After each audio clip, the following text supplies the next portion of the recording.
नमस्कार, कैसे हैं आप सब लोग? होपफुली सब लोग बहुत ही अच्छे से होंगे। आज मैं आप लोगों के साथ में शेयर करने वाली हूँ, अगर आपका 9th मंथ स्टार्ट हो चुका है या 8th मंथ रनिंग है, तो आपको 9th मंथ के स्टार्टिंग से ही कौन से ऐसे काम हैं जो करने चाहिए, जिसके करने से नॉर्मल डिलीवरी के चांसेस बढ़ जाते हैं।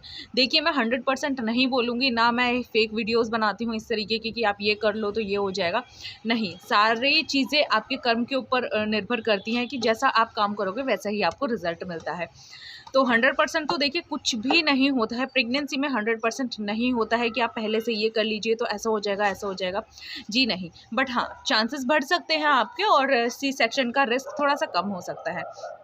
तो सबसे पहले मैं आप लोगों को बताना चाहूँगी, जैसे ही आपका 9th मंथ स्टार्ट होता है, 8th मंथ ना थोड़ा-सा रिस्की होता है, बिकॉज़ अगर 8th मंथ में आपकी डिलीवरी हो जाती है ना, तो बेबी के बचने के थोड़े से चांसेस कम हो जाते हैं। ऐसा नहीं है कि मतलब सबके बेबी नहीं रहते अगर 8th मंथ में डिलीवरी होती है, बट हाँ, चांस थोड़े से कम हो जाते हैं, तो थोड़ा-सा रिस्की होता है।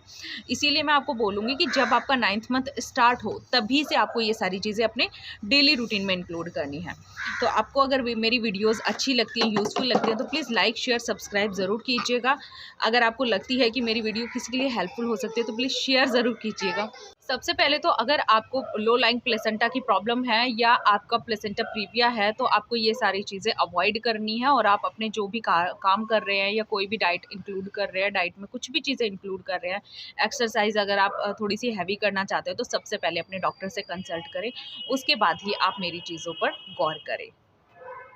तो देखिए, वैसे तो पूरी प्रेगनेंसी में हम एक्टिव रहते हैं और हमें स्टार्टिंग से ही सलाह दी जाती है कि आपको एक्टिव रहना है, आपको सारे काम करने हैं, बट हाँ, थोड़े से काम हमें बढ़ा देने हैं अपने। जैसे कि आप पहले से अगर आप बैठकर पोछा नहीं लगाते थे, ये तो नॉर्मल सी चीज़ है, और हमारी दादी नानियाँ, जो भी हमारी सास वगैरह होती है, सब को हमें एडवाइस मिलती है कि आपको बैठकर पोछा लगाना है, बट ऐसा बिल्कुल भी ज़रूरी नहीं है। पहले के ज़माने में ऐसा होता था ना कि जो भी नीचे बैठकर किचन होती थी, तो सारे सामान जैसे ऊपर से नीचे रखना है, नीचे से ऊपर रखना है, बैठकर पोछा लगाना है, या पहले के ज़माने में चक्की हुआ करती थी, सॉरी, हाँ, चक्की बोला करते थे, तो बैठकर उसे आटा पीसते थे। तो ये सारी एक्सरसाइजेज़ ना वैसे ही हो जाती थी, तो किसी के भी सी सेक्शन नहीं हुआ करते थे। तो आपको आज के लाइफ़स्टाइल में कौन-सी ऐसी चीज़ें इंक्लूड करनी है? सबसे पहले तो आपको बैठकर पोछा लगाना स्टार्ट करना है।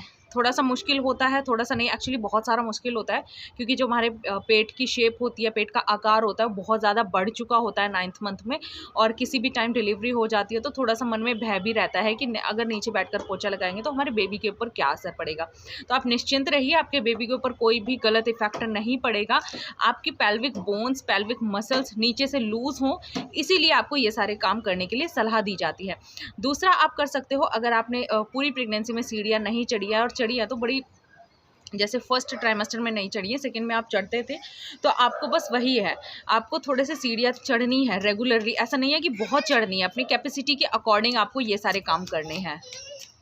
तो आप जैसे 1 फ्लोर चढ़ सकते हो, आपकी कैपेसिटी अगर थोड़ी-सी ज़्यादा है तो 2 फ्लोर तक चढ़ सकते हो, इससे ज़्यादा आपको ऐसी एक्सरसाइज़ेज़ नहीं करनी है। तो ये सारी चीज़ें आपको ध्यान में रखना है, और आपको हमेशा रेलिंग को पकड़-पकड़ कर चढ़ना है, कहीं आपका पैर ना स्लिप हो जाए। तो ये सारी चीज़ें तो आप ऑटोमैटिकली पहले से ही ध्यान रख रहे होंगे। अब बात करते हैं ना कि डाइट में क्या-क्या चीज़ें इंक्लूड करनी है। आपने सुना होगा, सारे लोग बोलते हैं कि आपको घी का इंटेक थोड़ा-सा बढ़ा देना चाहिए, और मैंने भी आपको पहले ये सलाह दी है।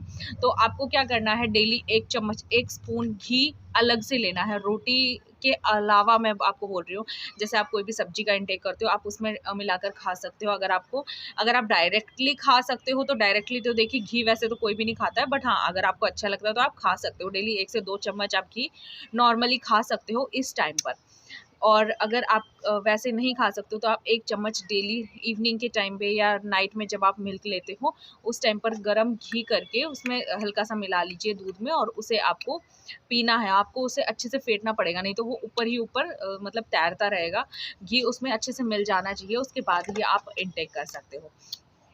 तो ये सारी चीज़ें हैं। दूसरा, आप जो बटरफ्लाई पोजेज़ होते हैं, वो आप अपने डेली लाइफ में इंक्लूड कर सकते हो। हाँ, सो ये सारी चीज़ें हैं। आपको क्या करना है, बेसिकली जो भी आपकी पेल्विक बोन है, पेल्विक मसल्स है, उनको लूज़ करना है। डेली आप वॉकिंग थोड़ा-सा बढ़ा सकते हो। वॉकिंग में कोई भी प्रॉब्लम नहीं है, डेली आप आधा घंटा वॉक कर सकते हो। आधा घंटा मॉर्निंग में, आधा घंटा इवनिंग में, तो आप डेली ऐसे वॉक थोड़ा-सा बढ़ा दीजिए, क्योंकि वॉक करने से क्या हो ना, आपकी पूरी बॉडी वर्क करती है। सो ये सारी चीज़ें हैं आपको जो डाइट में इंक्लूड करनी है। हाँ बच्चे। अगर मैं आपसे और डाइट से रिलेटेड बात करूँ तो आपको ना ग्रीन सैलेड वगैरह थोड़ा सा ज़्यादा इंटेक करना है, बिकॉज उसमें पानी की मात्रा ज़्यादा होती है और आपको डिलीवरी के टाइम पर अपनी जो वाटर लेवल है उसको मेंटेन करके रखना होता है। तो आपको खुद नहीं पता होता है कि आपकी डिलीवरी कब हो जाएगी, तो इसीलिए आपको वाटर लेवल ना अपना ठीक करके रखना है। ठीक करने के रखने का मतलब है कि आपको हर 1 घंटे में पानी पीते रहना है, मतलब अपना आपको हाइड्रेटेड रहना है, आपको प्यासे बिल्कुल भी नहीं रहना है, क्योंकि जब आपकी डिलीवरी होगी उस टाइम पर बहुत लेबर पेन होता है और उस टाइम पर हमें बहुत ज़्यादा प्यास लगती है और उस टाइम पे खाने पीने का भी मन नहीं करता। तो ऐसे में आपको पहले से ही हाइड्रेट रहना है, जिससे कि आपको पानी की कमी ना हो या आपके होने वाले बच्चे तक भी पानी अच्छे से पहुंचता रहे। तो यही सारी चीज़ों का आपको ध्यान रखना है। थोड़ा सा हैवी फूड आप अवॉइड कर सकती हो, हैवी फूड ना खाएं, जैसे कि ज़्यादा रोटी का इंटेक ना करें। हल्की फुल्की रोटी तो आप खा ही सकते हो, बट ऐसा होता है ना कि किसी को सिर्फ और सिर्फ रोटी ही खानी होती है, बाकी सारी चीज़ें कम खाते हैं। तो इस टाइम पे आपको बाकी सारी चीज़ें ज़्यादा खानी है अकॉर्डिंग टू रोटी। तो ये सारी चीज़ें हैं डाइट से रिलेटेड जो आपको ध्यान में रखनी है।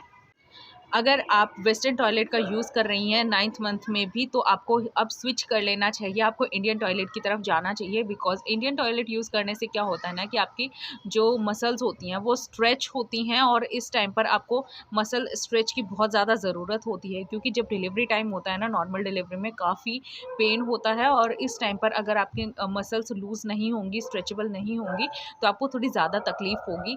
अगर आप चाहते हैं कि नॉर्मल डिलीवरी आसानी से हो जाए, तो आपको ये सारी चीज़ें ध्यान रखनी होंगी। इसके बाद आपको ना थोड़ा-सा रेस्ट कम करना है, इस टाइम पर थोड़ा-सा ज़्यादा एक्टिव रहना है। एक्टिव रहने का मतलब है आपकी पूरी बॉडी वर्क करनी चाहिए, आप वॉक इंक्लूड कर सकते हो जैसे मैंने बताया। रेस्ट कम करना है, अगर आप दिन में काफ़ी बार रेस्ट करते हो, क्योंकि इस टाइम पर क्या होना है बॉडी थोड़ी-सी थकने लगती है, क्योंकि एक तो हमारा वेट काफ़ी ज़्यादा बढ़ा हुआ होता है, हमारे पेट का आकार काफ़ी ज़्यादा बढ़ा हुआ होता है, तो इस टाइम पर ज़्यादा काम करने की क्षमता हमारी कम हो चुकी होती है, बट आपको इस टाइम पर थोड़ा-सा ज़्यादा एक्टिव रहना है।